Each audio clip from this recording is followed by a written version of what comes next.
Hi, my name is Chris and this is Battle Nonsense.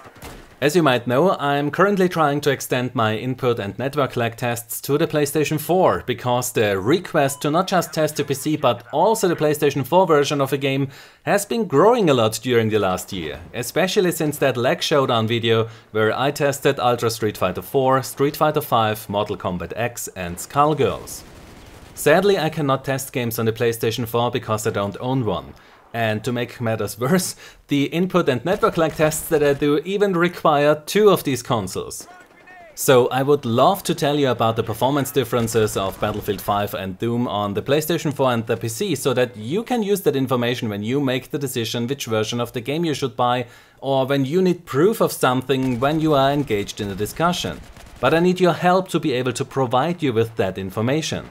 Now, Elgato heard about my plans to extend my testing to the PlayStation 4 and that I need a capture card for that.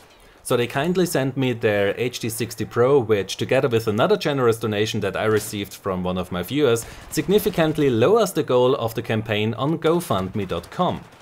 So that's the current status of that project. But now that I have this capture card here, I thought that you guys would like to know if the HD60 Pro allows you to capture your gameplay without any additional lag.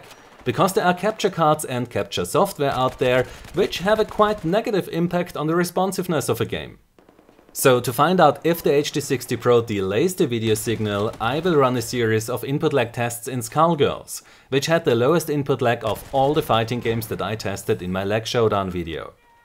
In the first test I use a DisplayPort cable to directly connect my graphics card and the monitor, which will use a refresh rate of 144 Hz.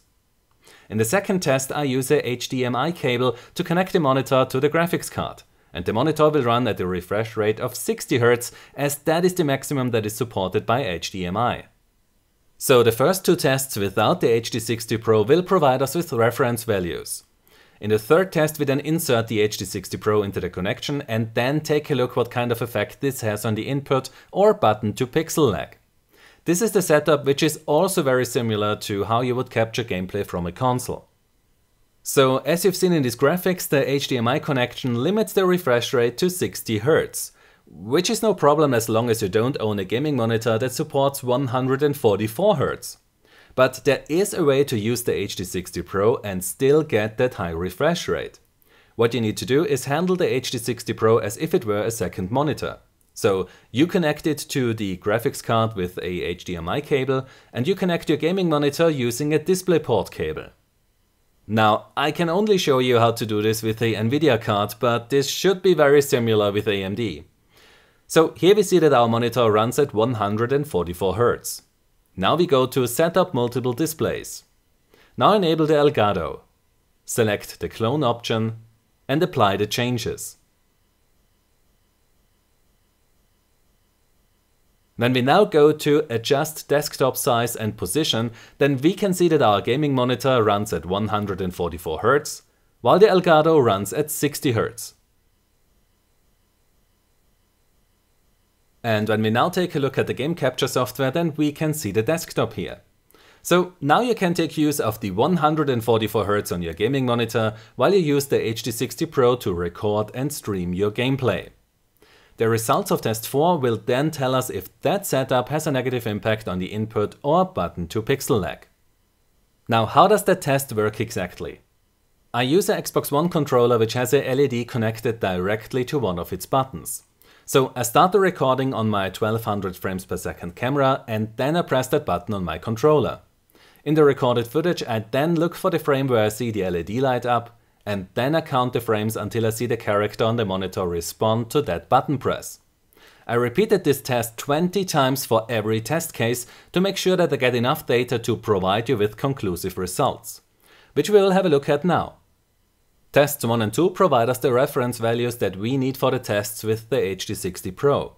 They also show us the difference between a refresh rate of 60 and 144 Hz. So if you already own such a gaming monitor, then make sure that you use a DisplayPort or dual link DVI cable, as only these support rates higher than 60 Hz. But that's not quite enough. Inside the game's display configuration you also have to check that it runs at 144 Hz, as otherwise you will not benefit from the lower button to pixel or input lag that such gaming monitors offer. Now, when I send the video signal through the HD60 Pro, then on average the input lag increases by 7 milliseconds. And when I start to record, then it increases the average input lag by another 2 milliseconds. So, compared to a direct HDMI connection, the HD60 Pro increases the input lag slightly by 9 milliseconds, which means that it does not have a negative impact on the responsiveness of a game. So if you have a 60Hz TV or monitor, then the game will feel exactly the same when you use the HD60 Pro. However, if you own a gaming monitor, then you should really consider to use the clone setup that I explained in this video, because that allows you to play at 144 Hz, while the HD60 Pro records and streams your gameplay at up to 60 frames per second. Another factor that you have to consider is the frame rate, because that also has a big impact on the input lag. So while fighting games like Skullgirls that are locked to 60 frames per second also benefit from a 144Hz gaming monitor, you should not aim for that frame rate in every game. If you play something like Battlefield or Counter-Strike, then you can decrease the input lag even further by running the game at a frame rate of more than 60 frames per second. A constant 120 or 144 frames per second would be ideal to get the most out of your gaming monitor. So don't be afraid to lower a few of those expensive graphic options. The increased responsiveness and the fluid gameplay are totally worth it, because that's what makes the game much more enjoyable to play. It also makes it easier to accurately aim at the enemy, because nothing is worse for your aim than playing at a low or inconsistent frame rate. If you enjoyed this video, then please give it a like, subscribe for more, and I hope to see you next time. Until then, have a nice day and take care. My name is Chris and this was Battle Nonsense.